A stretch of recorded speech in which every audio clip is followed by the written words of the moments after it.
રાંદેર પોલીસે ઘરફોડ ચોરીનો ગુનો ઉકેલ્યો છે। થોડા દિવસ પહેલા રાંદેરની પ્રશાંતનગર સ્થિત કરિયાણા સ્ટોર્સમાં થયેલ 1.93 લાખની ઘરફોડ ચોરીનો આરોપી અમિત નિષાદને ઝડપી પાડી ચોરી થયેલ મુદ્દામાલ રિકવર કર્યો હતો।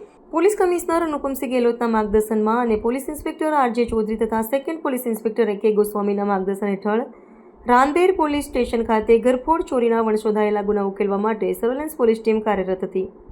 પ્રશાંતનગર વિભાગ 1 માં આવેલી મહાલક્ષ્મી કિરાણા સ્ટોર નંબર 403માંથી રૂપિયા 1,93,000ની ઘરફોડ ચોરી થયેલી આ ગુનાના આરોપીને શોધવા માટે સર્વેલન્સ સ્ટાફના પીએસઆઈ બીજી વસાવાના માર્ગદર્શનમાં સર્વેલન્સ ટીમો દ્વારા સીસીટીવી તપાસ, હ્યુમન સોર્સિસ અને ટેકનિકલના આધારે શોધ કાર્ય કરવામાં આવ્યું। આ પ્રયત્નો દરમિયાન પોલીસ કોન્સ્ટેબલ ઇમરાનભાઈ મહેબૂબભાઈ, ધર્મેન્દ્રસિંહ નરપતભાઈ, નરેન્દ્રભાઈ દશરથભાઈ અને ભવાનસિંહ અવુભાઈએ આરોપી અમિત શ્રીરામ નિષાદને શોધી કાઢ્યો। આરોપી પાલનપુર રાંદેરનો રહેવાસી છે, જેનું મૂળ વતન ઉત્તર પ્રદેશના આઝમગઢ જિલ્લાના ગોદિયા થાના હેઠળનું પારેપુરનું ગામ છે।